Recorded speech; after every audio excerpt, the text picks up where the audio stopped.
I want to turn from there to the big international story today, a story that could have reverberations for the world order as well as for us here in India. Because US President Donald Trump held talks with his Chinese counterpart Xi Jinping in the South Korean city of Busan today on the sidelines of the APEC summit. That meeting lasted 1.5 hours and it was seen as an icebreaker. In fact, Donald Trump effusively said that he rated the meeting 12 out of 10, at the end of which Trump announced China will end its restrictions on rare earth exports and start buying soybeans. In return, the US will cut tariffs by 10%, bringing them down to roughly 47%.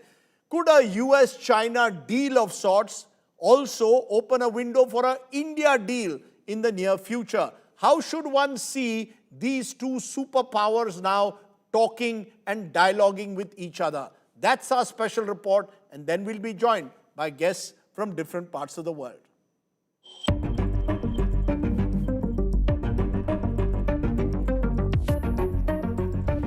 One of the most anticipated meetings in recent times. On one side, 6 top Chinese officials led by President Xi Jinping. On the other, an equal number of American policy heavyweights led by Donald Trump. A meeting that lasted just over 90 minutes, but one that could thaw the trade freeze between the world's 2 largest economies. But he's a very tough negotiator. That's not good. We know each other well. Mr. President, do you plan to sign a trade deal today? Could be. I think we'll have a great understanding. We do not always see eye to eye with each other, and it is normal for the 2 leading economies of the world to have frictions now and then. A few days ago, in the latest round of consultation, our 2 economic and trade teams reached basic consensus on addressing our respective major concerns and made encouraging progress. This provided the necessary conditions for our meeting today. The summit ended with 2 leaders walking out of the Busan airport venue together, exchanging handshakes and a curious whisper from the US president. President Xi departed first. Trump followed, riding the beast a few hundred meters to Air Force One. It was only after boarding that Trump opened up about the key outcomes of the meeting, developments that could finally ease months of trade brinkmanship. It was an outstanding group of decisions, I think, that was made. A lot of decisions were made, too. There wasn't too much left out there. And we've come to conclusion on many very important points, and we'll be handing that to you in a little while.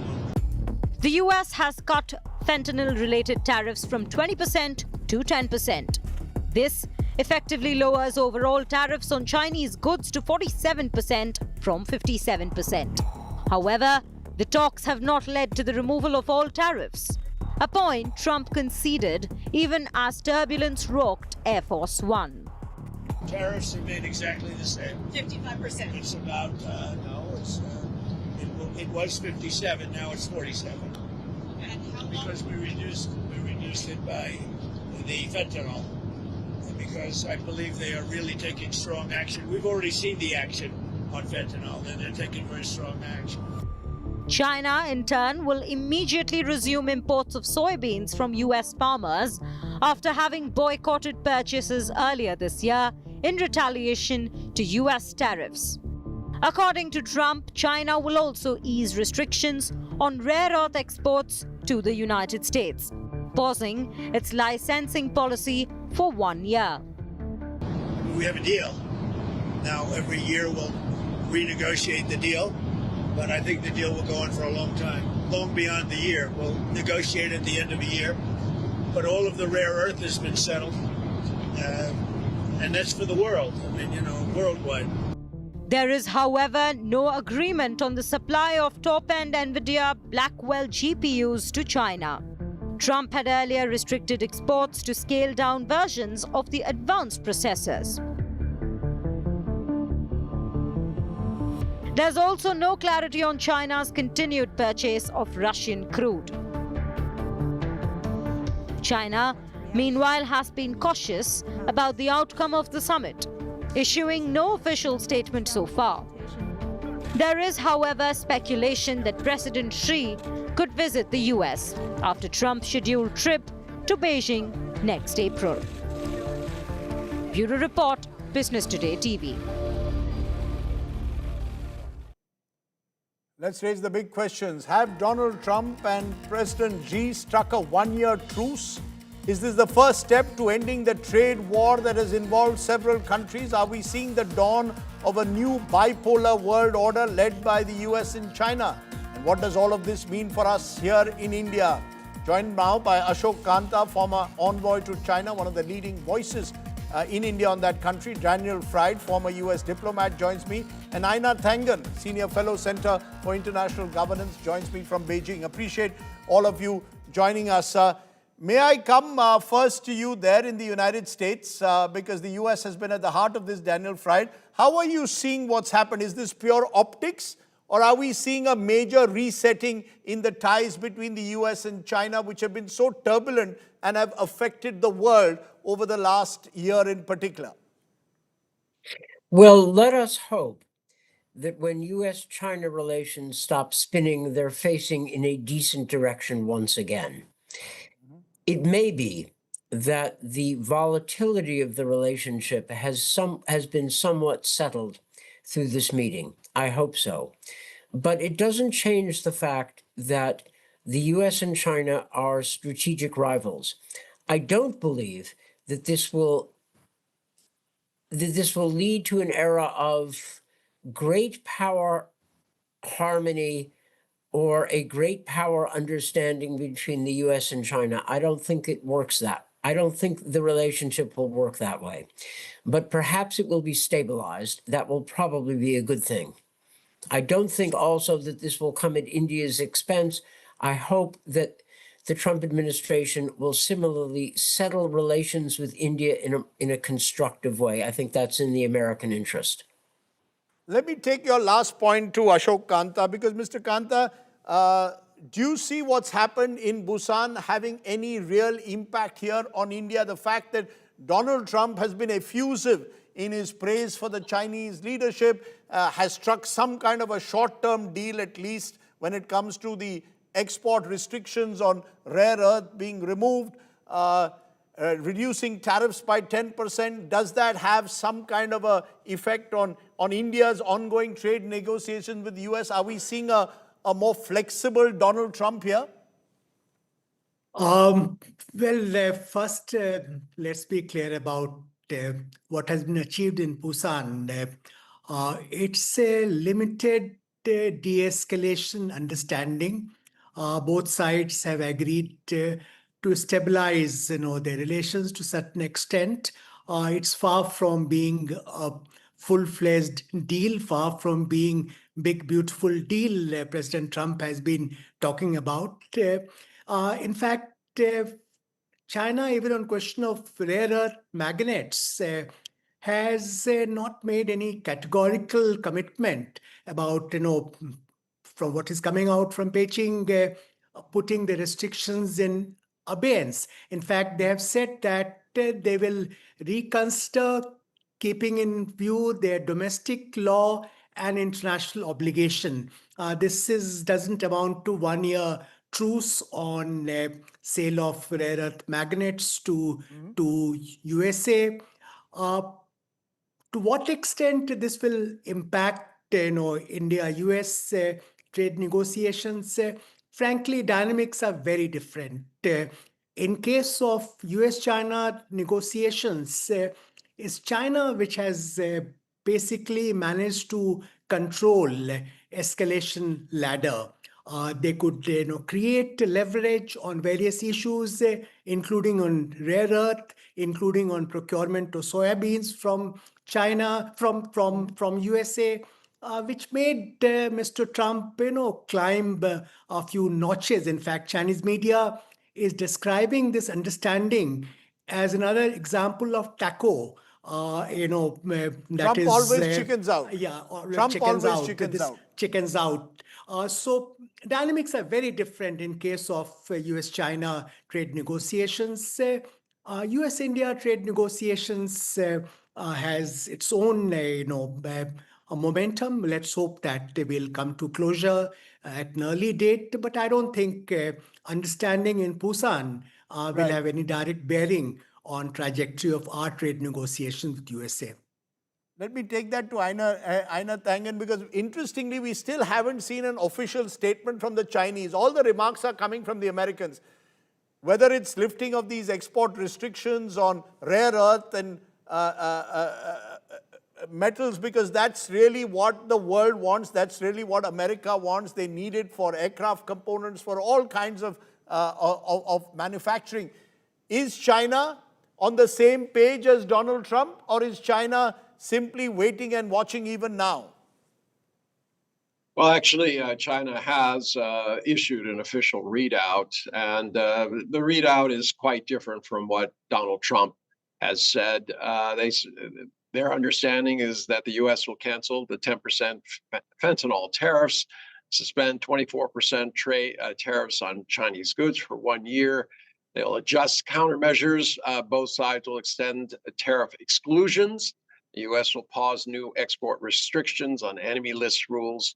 China will reciprocate with its own suspensions. Section 301 measures targeting China's maritime sectors will be suspended by the U.S., and China will match the move. And agreements were reached on fentanyl cooperation, agricultural trade, and enterprise case handling.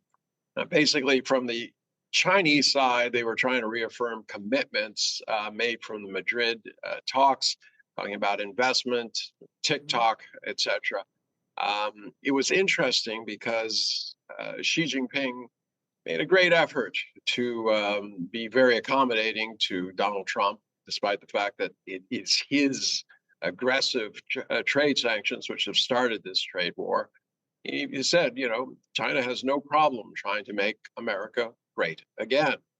He also reached out to the American people and said, look, we don't have any problem with the American people. And I think it was more telling that his actions were to say, look, we're going to start buying some agricultural trade. This should be very, very welcome news to the soybean farmers who are really suffering right now. They sold about $24 billion of the soybeans last year. This year, it's been virtually none. So what we have here is Donald Trump, on one hand, saying that he solved everything, that it's victory, that it's 12 out of a 10-point scale. He likes to exaggerate a bit. And then you have China coming out with something more sobering. I think I would agree with Ambassador Ashok Kanta. This is a situation where they have suspended active,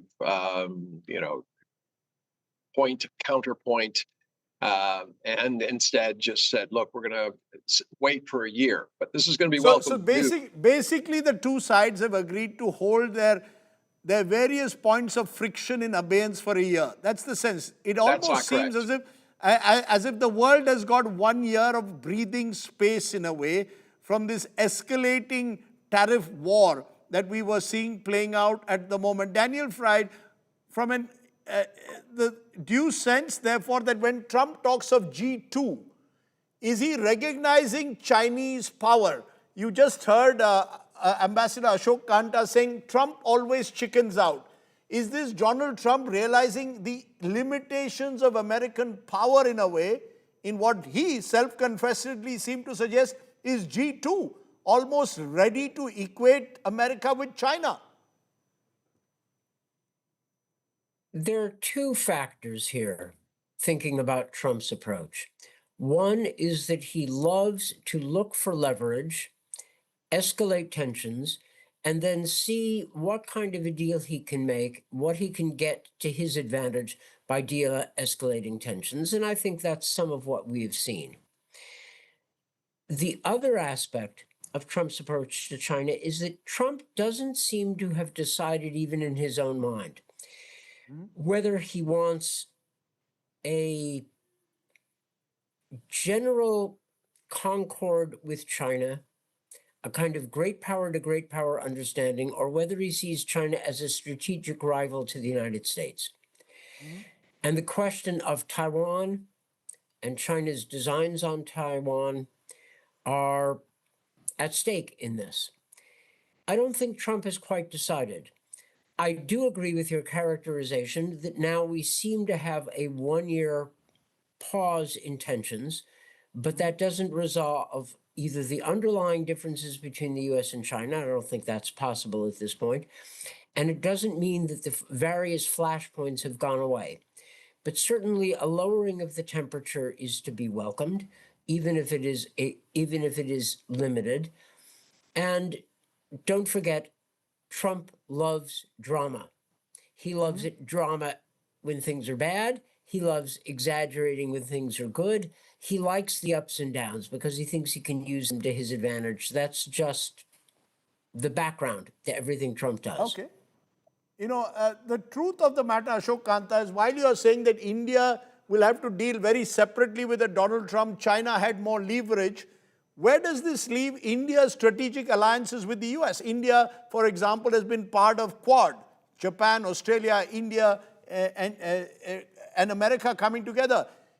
If America moves in closer to China, or at least strikes some kind of a deal, even if it's a one-year temporary truce, where does that leave India's strategic partnerships with the US? Today, we have the highest tariffs now. If China's tariffs are reduced from 57 to 47, we are still at 50%. That's a very fundamental question we have to deal with.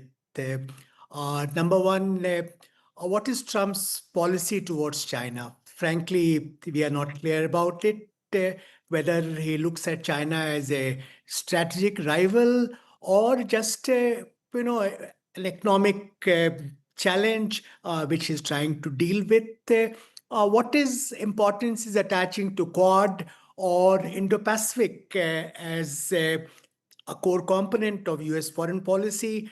Frankly, we are not at all clear on that. So strategic component of India-US relationship has been undermined to a certain extent. That's a fact, which also influences our own negotiations with the USA on trade matters. Bargaining power is reduced to that extent. So I'll reiterate that US has different kind of leverage dynamics vis-a-vis China compared to what they have with India. I just want to, how unpredictable Donald Trump is. He talks peace with China, but he's also spoken about nuclear weapons testing at the same time.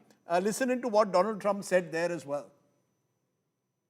It had to do with others. They seem to all be nuclear testing. Russia? We have more nuclear weapons than anybody. We don't do testing. We've halted it many years ago. But with others doing testing, I think it's appropriate that we do also. Any details around the testing, sir? Like where, when? It'll be announced. We have test sites. It'll be announced. Einar, Tangen, that's the problem. With Donald Trump, you never know what tomorrow brings. Today was a day when he gave 12 out of 10 to the Chinese president. Who knows what he does tomorrow? There's China's special relationship with Russia as well. So there are lots of wheels within wheels.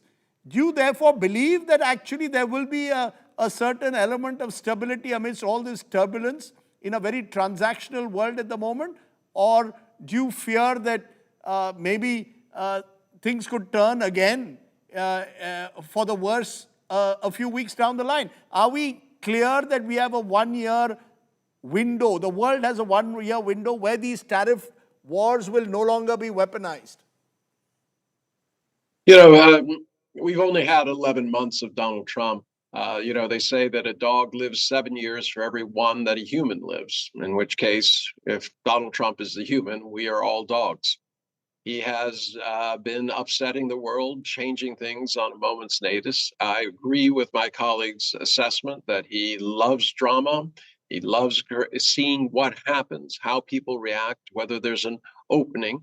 But that's not how you conduct a government. That is how you conduct perhaps real estate or some of the other things that he was involved in. Right now, it is just simply on hold. China has tried to be the adult in the room. Donald Trump is, as usual, trying to throw pots and pans against the wall and see if they stick or what make a noise. Remember, made this announcement about going nuclear and having tests, which is false in terms of him saying that China and Russia are conducting nuclear tests. They have not. But he did this just before he went into the negotiations with Xi Jinping. And this is typical of the way he likes to do things. He likes to see if people react. So at this point, we have no guarantees as to what Donald Trump is doing. Remember, he's under tremendous pressure at home. He has his ICE agents running around. That the American public is not pleased with that. Inflation is up. Government is closed. And, you have this whole situation where, no one knows what's really going on anymore. So it's going to be a very tough time, and he's going to continue to try to distract the public, both internationally and domestically. You can probably expect some sort of operation in Venezuela that seems to be next on the list. What happens after that, anyone's guess. Okay, I have 30 seconds that I want to give you, Ashok Kanta, because I'm putting out graphics about there are those who believe Trump is singling out India, even as China gets the deal they want. Is that simply Chinese power versus India's limitations in dealing with America? A very quick answer. First, I don't think we have a deal yet. Even this assessment that there's 1 year trade truce, I think it's a bit of an exaggeration. But the fact that China had prepared very well for this round of trade and tariff contestation with USA, prepared over the last 7 years, it had developed leverage, makes the difference. India doesn't have corresponding leverage. Essentially, Mr. Trump has climbed down. China has not conceded on any of the core issues, whereas it also wanted a truce because Chinese economy is also facing difficulties. So de-escalation served both sides well, but it's just de-escalation at this stage. Okay. I see Einar shaking his hand. You want a quick 30 seconds rebuttal? Xi Jinping pointed out to Donald Trump that trade has gone up by 4% this year, despite all the headwinds, and the Chinese economy went up by 5.2%, far in excess of everything that's going on in the U.S. This idea that China is under financial pressure. Yes, they impose pressures, the same ones the world does, because you have a madman pushing these tariff buttons, which is restraining any kind of investment, and it is having repercussions worldwide in terms of demand. But this kind of idea that China is on its back leg is nonsense. Okay. Come to China, see it. Okay, I'm going to leave it there. It's great to have three clear voices from three different parts of the world, throwing some light on what is the big international story of the day. And remember, this is the year where Donald Trump continues to make big news every time he travels across the world. Appreciate my guests joining me here on the news today.